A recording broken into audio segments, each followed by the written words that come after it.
Kamu tuh kalau guyon itu lucu. Aku ikut sakeh ambek wong desa sing mlebu swarga. Saya dulu mlebu swarga kok disakeni.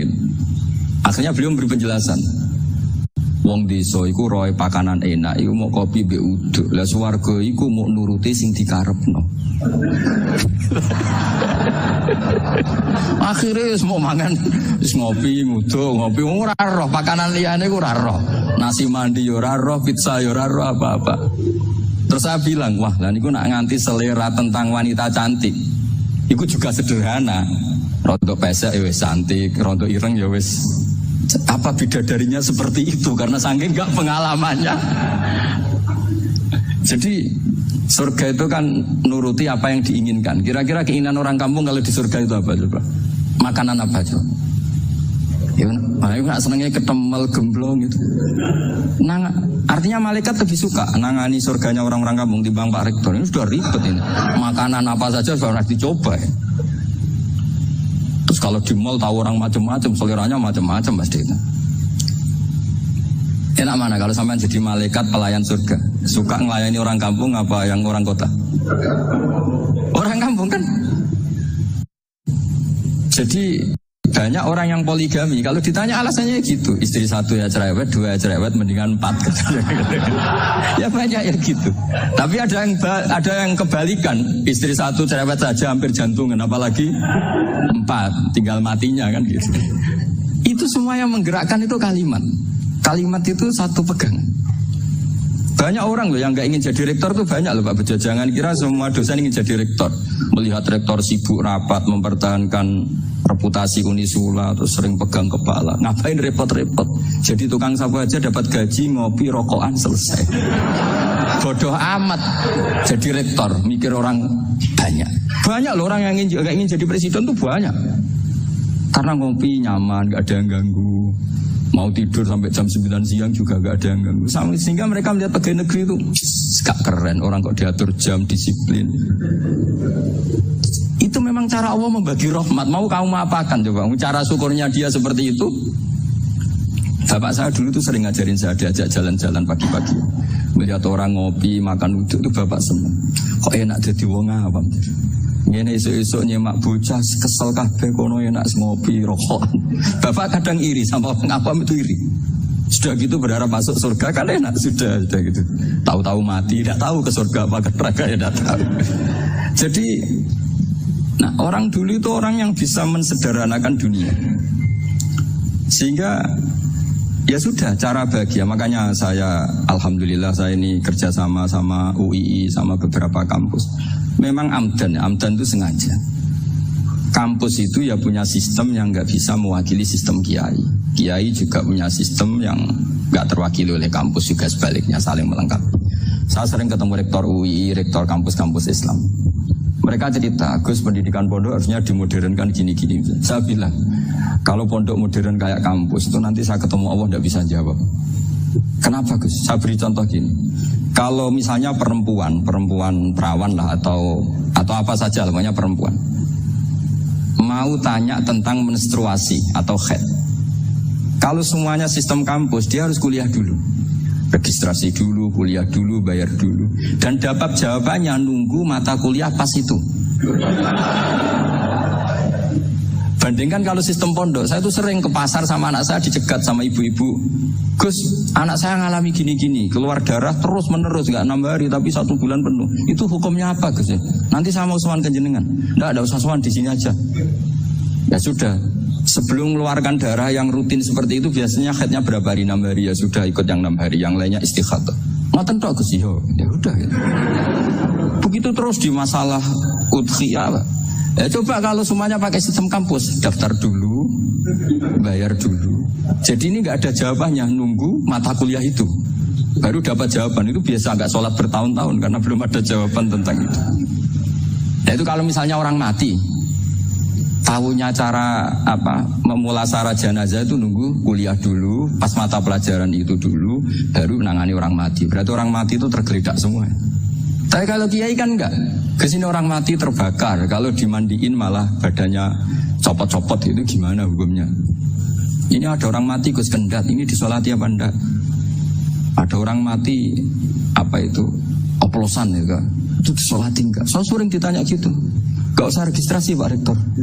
Gak usah registrasi, gak usah daftar, gak usah seminar. Makanya kalau orang kampus wani kiai itu ya kualat tenang gitu. Karena ini yang on time ya. Tapi pondok seperti saya ya ikrar seikrar-ikrarnya. Pentingnya kampus karena melatih efisiensi waktu, disiplin, tata kelola manajemen sehingga kita ya hormat. Tapi tadi kita harus saling melengkapi sehingga saya tunjukkan ke publik bahwa saya hormat sekali sama polisi, sama tentara. Coba kita bisa apa ngadepi bandar narkoba kalau enggak polisi? Bisa apa coba menjaga NKRI kalau enggak tentara? Begitu juga ya sudahlah kita memang fa inna yadallahi ma'al jamaah, kita berkah itu kalau bersama-sama, enggak bisa kita sendiri. Nah lalu orang kayak saya itu ya beberapa kali sebetulnya saya itu ditawanin jadi dokter honoris causa apa-apa. Kekhawatiran saya satu Pak Bejo, takut pas gak punya uang. Itu dokter gak di duit kan gak pantas gitu. Jadi repot gitu, daripada beban lah sudah lah gak usah dokter. Jadi kalau gak punya uang ya pantas, terus kalau ngebis ya pantas. Suatu saat kalau mati gak ada yang hadir ya pantas, gak dokter gitu. Kalau sudah dokter kok masuk neraka, kayaknya apalagi rektor kampus Islam kok masuk neraka itu kan kok kayak agak pas itu. Misalnya rektor Unisiola ditanya mungkar nakir nggak bisa kan kayak gimana gitu. Makanya harus sering ngaji saya supaya nggak malu di depan mungkar nakir. Masa rektor ditanya mungkar nakir nggak bisa. Harus berani bentak, ini saya rektor loh Pak mungkar nakir. Masa kalau wali-wali dulu berani. Masyhur di cerita wali-wali ditanya marobuka menabuka, saya ini guru tauhid. Kok kamu tanya marobuka menabuka yang ngotok? Kamu udah pernah ngaji enak aja tanya. Jadi wali-wali itu ya rileks ngadepi kan. Saya yakin rileks wali di Bang Parik baru saya yakin itu. Karena wali itu lebih dekat Allah. Sehingga orang dulu itu saya ulang lagi ya, ada satu kearifan namanya hidup itu apa? Hidup itu adalah cari sebanyak mungkin supaya hidup itu tidak tergantung pada banyak hal. Sehingga misalnya cara berpikir orang-orang modern itu sebenarnya banyak orang-orang ilmuwan yang nggak ngagumi Amerika. Bukan karena angkuh enggak. Untuk mempertahankan kebesaran negara sebesar itu, kebutuhan listriknya besar, kebutuhan tentaranya besar, kebutuhan apa? Sementara negara kayak Venezuela atau Swiss kebutuhannya ada banyak. Pertanyaannya, yang tergantung dengan banyak hal sama yang tidak tergantung banyak hal itu pinter mana?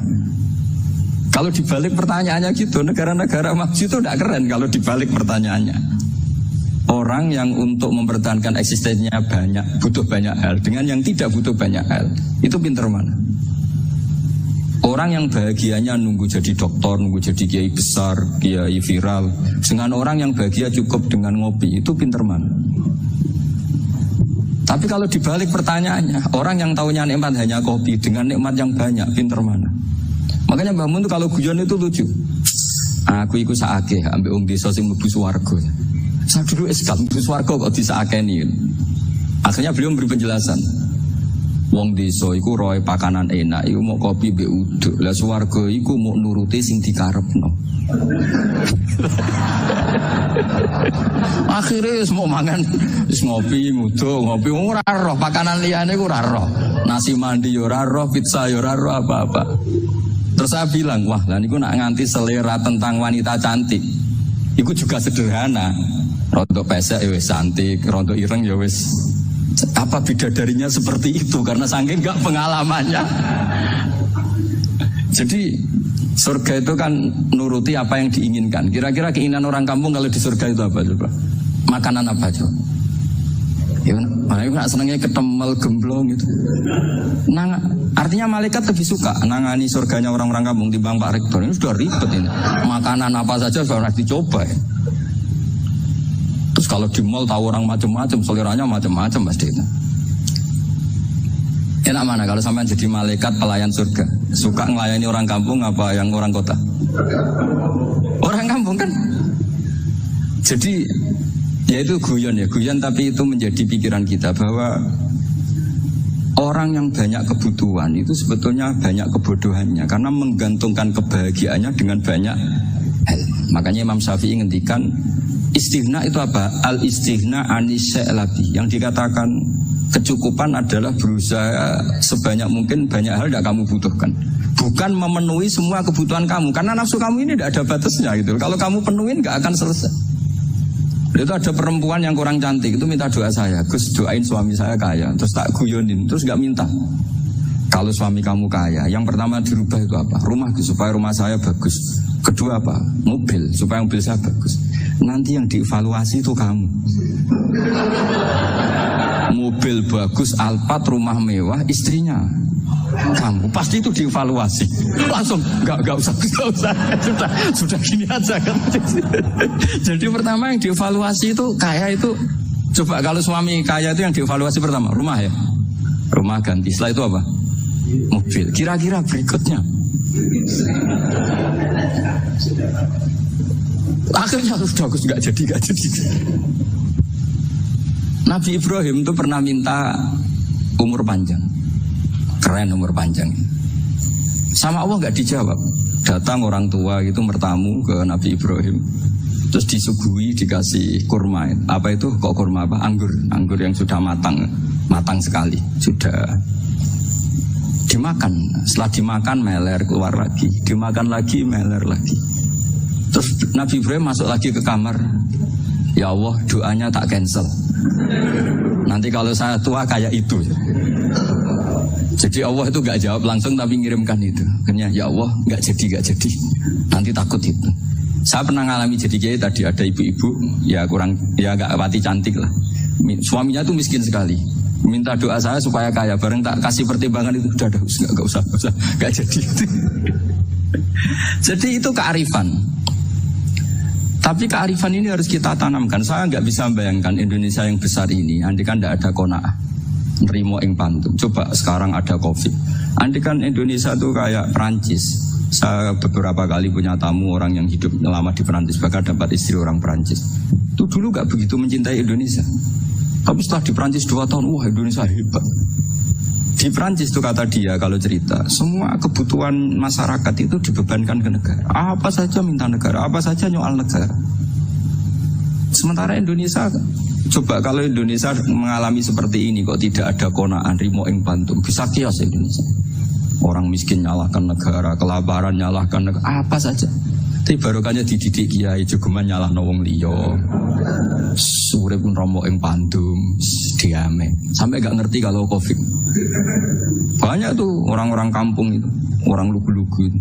Mbah niki saking Covid, salam ning Covid muga-muga umure panjang. Dikira Covid itu nama orang yang ahli sosial itu. Mbah niki dana saking Covid. Matur nuwun sampai no salamku muga-muga umur panjang. Bingung kan yang nganterin ini. Ini gimana yang mau menjelaskan ya? Memang nggak paham. Ribet kan. Tapi saya pastikan bahwa dengan keadaan seperti ini kita bahagia, kita stabil, itu jelas barokahnya kalimat tadi, moto tadi atau pegangan hidup tadi. Makanya disebut al-ibarat qutun li'ailatil mustami'in. Bahwa redaksi atau kata-kata atau pegangan atau filosofi hidup apalah namanya itu adalah penyemangat. Karena kata-kata ini memang luar biasa. Ketika sahabat perang demi kebenaran zaman itu ya pasti benar karena yang dibela Nabi. Dulu itu kan enak zaman Nabi, yang dibela mesti benarnya, musuhnya mesti salahnya. Sehingga dulu itu memang harus tegas. Kalau sekarang mau tegas gimana? Yang kamu bela tidak mesti benar, musuhnya tidak mesti salah. Ribet kan kalau gitu. Misalnya saya tukaran sama Pak Rektor, kamu mau bela mana? Kan bingung. Saya tidak mesti benar, saya ada Nabi. Pak Rektor apalagi tidak mesti benar lagi kan? Ribet kan? Jadi kalau kita mau perang sekarang itu mau pede gimana? Enggak. Makanya banyak ulama sekarang tuh mau tegas tuh berani karena ya banyak hal yang abu-abu lah wilayahnya, misalnya pilihan presiden atau pilihan bupati, pilihan menteri.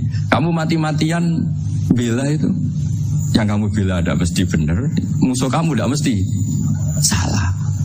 Misalnya pilihan bupati, wah ini kabupaten ini baik kalau bupatinya ini, yang satu bilang ini, terus tim suksesnya kamu tanya, kamu yakin? Ya tidak juga. Lah kenapa semangat? Kan saya botohnya, paling alasannya ya itu aja, bukan yang lain.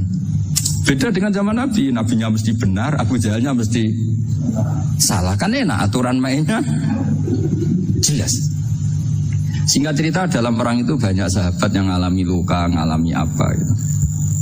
Kemudian curhat lah ke Nabi, ya Nabi gara-gara derekan jenengan, ngikuti jenengan, saya harus ngalami seperti ini, seperti ini. Ngiranya orang itu diapresiasi sama Allah keluarnya. Ternyata sama Allah gak diapresiasi.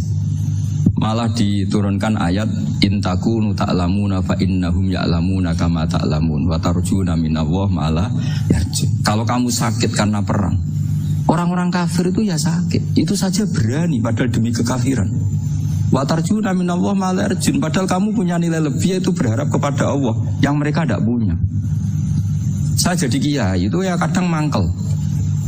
Karena yang benci ya benci, yang seneng itu ngel-ngel loh kayak Pak Bejo. Jadi semuanya ribet. Nah iya, yang benci ya ganggu, yang seneng ya ganggu, tambah nemen. Seribet. Tapi kalau sudah ingat bandar narkoba, mereka berhadapan dengan polisi, kadang ditembak karena kesalahannya terlalu fatal. Antar persaingan mereka juga bisa tembak-tembakan karena merebut pasar narkoba. Itu saja mereka berani. Kok kita yang jadi kiai kadang dicium tangannya, dihormati, gak berani, hanya takut apa ya, musibah-musibah kecil lah, atau problem-problem kecil. Nah iya, kalau kita bandingannya gitu. Kalau kamu mau tahajud kedinginan, itu masih nanti dihisab Allah itu gitu. Maling ayam itu keluar malam-malam, hanya dapat ayam. Itu gak takut dingin. Ya gak takut digebuki masa. Kamu mau tahajud saja takut dingin. Makanya nanti hisabnya orang soleh itu nanti dijajarkan orang dolim. Terus diperbandingkan. Wah itu habis kamu kalau itu. Jadi misalnya Unisola mau rapat, tapi ini malam, kalau malam dingin nanti sama masuk angin. Anak-anak pang di perapatan aja berani kamu. Kalau sudah perbandingannya gitu tuh ribet kita nanti. Makanya itu kalimat itu moto atau filosofi hidup. Sehingga diulang lagi nasihat itu. Iyam saskum korhun fakodu masal koma korhum mislu.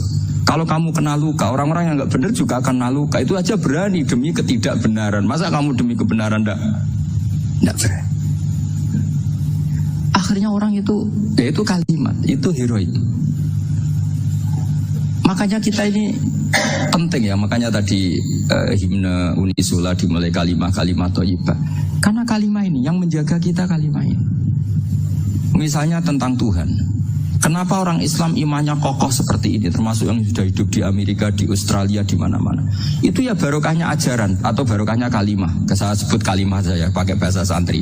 Karena la ilaha illallah itu dalam tradisi santri disebut kalimatu haqqin aliyah nahya wa aliyah namut wa aliyah nub'as. Ada yang riwayat wa biya nub'as insyaallah ta'ala minal aminin. Kenapa mereka di mana-mana meskipun sekolah di Amerika, di Australia, bahkan di Uni Soviet tetap mukmin? Itu barokahnya ajaran yang benar. Allah itu siapa? Tuhan. Tuhan itu sifat dasarnya apa? Awal. Dia harus wujud awal sebelum makhluk yang lain. Sehingga ketika ada negara yang maju, yang tertib, manajemennya tertib, masyarakatnya makmur, tapi punya Tuhan yang tidak seperti itu, tidak awal, itu sudah gak nyaman. Karena ndaklah keren Tuhan saya, karena Tuhan saya itu al-awwal, zat yang pertama. Tuhan saya keren lah, zat yang gak mati. Tuhan yang gak mati, yang gak pernah ngalami kematian. Sehingga tontonan atau yang dilihat kenikmatan-kenikmatan yang lain ini tidak mengubah dia pendirian tentang Tuhan. Karena mantapnya satu kalimat tadi, bahwa Tuhan itu ya harus satu, harus awal, harus tidak mati, tidak rusak, tidak ngalami apa-apa yang membahayakan. Sehingga ketika ditawarin Tuhan yang lain, meskipun menjanjikan secara finansial atau kemakmuran, mereka gak tertarik. Itu coba, itu barokahnya makmur apa barokahnya ajaran? Barokahnya ajaran. Sering negara Islam itu kalah makmur dengan mereka, tapi barokahnya ajaran ini tetap apa? Tetap Islam. Makanya Nabi Ibrahim, Nabi yang sukses bikin waja'alaha kalimatam baqiyatan fi aqibi. Sehingga kita ini bukti sama orang tua misalnya, itu ya karena ajaran. Suwargamu iku karek wong tuamu. Nak wong tuamu ridho, Allah ridho. Nak ora ridho, Allah ora ridho. Ridho wa fi ridhol walidain wa sakhatu wa sukhtu wa fi sakhatil. Sehingga ketika ada orang tua yang agak brengsek gitu, anak-anak tetap hormat. Punya orang tua yang miskin, yang sudah miskin, tukang tombok nomor, banyak kan di kampung gitu. Ya tetap hormat. Coba kalau dari awal kita ngajari orang tua kamu hormati, ya kalau baik, kalau tidak usah. Bisa geger Indonesia. Tapi barokahnya ajaran-ajaran itu Indonesia tertib karena ada ajaran.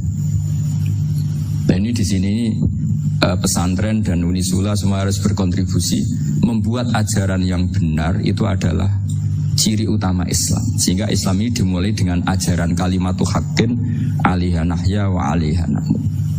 Sehingga kita tenang seperti ini. Saya ini termasuk kiai yang tenang. Meskipun kata orang banyak saya ini kiai besar, tapi termasuk kiai yang paling tenang.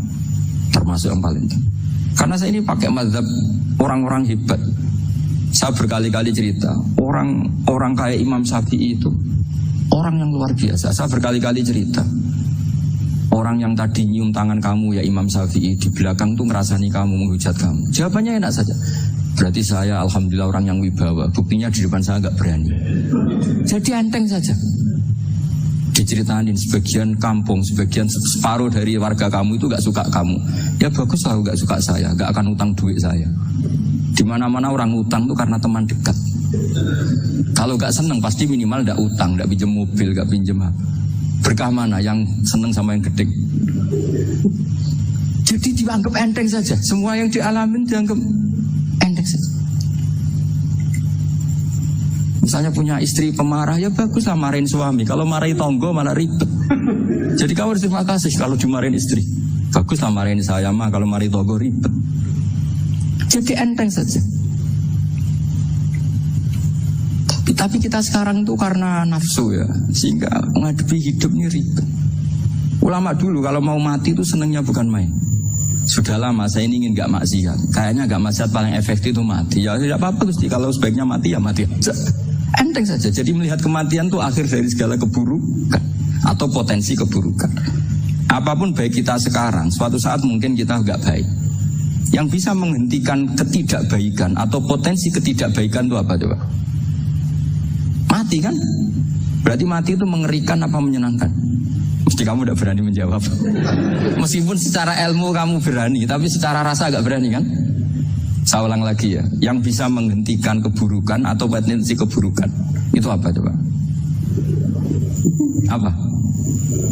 Kematian. Berarti kematian itu menyenangkan atau menyusahkan? Apapun kamu tidak berani jawab karena kamu agak-agak duniawi itu kelihatannya. Tapi secara ilmu, kamu tahu kan kalau mati itu tidak buruk-buruk banget. Karena apa? Itu akhir dari segala keburukan. Sehingga Nabi ngajarkan kalimat itu begitu luar biasa. Allahumma ahyini maka natil hayatu khairan li wa tawaffani maka natil wafatu khairan li. Nabi melihat dunia itu begitu indah. Ya Allah, kalau saya ini hidup, anggap saja hidup ini ziyadatan li fi kulli khairin, menjadi modal saya menambah segala kebaikan. Jika suatu saat saya mati, anggap mawon rohatan li min kulli syarrin, itu akhir dari segala keburukan saya. Sehingga mati hidup ya baik karena di situ kita bisa berkontribusi beramal soleh. Mati juga baik karena mengakhiri segala keburukan. Nabi nate ngendikan lagi, ajaban li amril mu'mini inna amrahu kullahu khair. Orang mukmin itu mengagumkan, semuanya baik. In asobatu na'ma syakara fakana khairan lah. Kalau baru dapat nikmat dia syukur, maka itu baik. Wa in asobatu dharra sabara. Kalau dapat masalah mereka sabar, itu juga baik.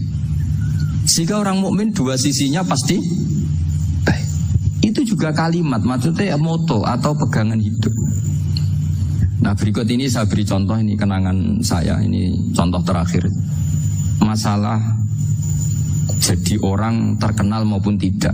Di sini dicontohkan Imam Ghazali di halaman 367 di kitab saya 367, juznya 3 di kitab Ihya Ulumuddin. Di sini beliau cerita betapa untuk menjaga ikhlas sebaiknya orang itu tidak terkenal, tidak syuhrah, tidak terkenal. Oke, itu kita sepakat ya, karena kalau terkenal mungkin orang dipaksa publik dengan tanda kutip untuk selalu berbuat baik, tapi karena jaim lah, jaga image atau apa. Tapi ketika dibalik pertanyaannya, kamu rela yang terkenal itu orang nggak benar, sementara yang orang benar itu nggak terkenal. Lalu masyarakat taunya yang tidak benar. Kalau pertanyaannya dibalik gitu, orang baik wajib terkenal enggak? Kalau pertanyaannya dibalik seperti itu. Dokter yang benar tidak terkenal, yang malpraktek terkenal. Kamu ingin kondisi seperti itu? Gak ingin kan? Kampus yang bagus gak terkenal, kampus yang bagus gak terkenal, yang gak bagus. Nah, artinya apa? Gara-gara olah kata, olah pikiran, ini logika jadi rubah. Lagi-lagi apa? Jawaban itu ada di kata-kata sebetulnya. Makanya bab-bab seperti ini tidak usahlah kita berdebat, berpolemik. Sebaiknya orang itu humul, menutup diri, apa sebaiknya orang terkenal, itu nggak perlu seperti itu. Sudah terserah Tuhan saja. Makanya saya mulai dulu ngaji sampai sekarang itu ya tidak punya punya ikon tertentu atau punya website tertentu, enggak. Sudah terserah Pangeran. Sudah saya juga tidak sok suci materialistik atau enggak, ya tidak mikir saya. Bukan apa-apa ya, karena saya ini kiai, jadi biasa urusannya sama Allah, tidak sama makhluk. Jadi pusing kalau sama sarah-sarahnya makhluk itu pusing. Meskipun rektor kalau nasihati saya pasti tidak saya terima, itu tetap makhluk, itu sudah ada ngefek kalau saya itu sudah ada itu.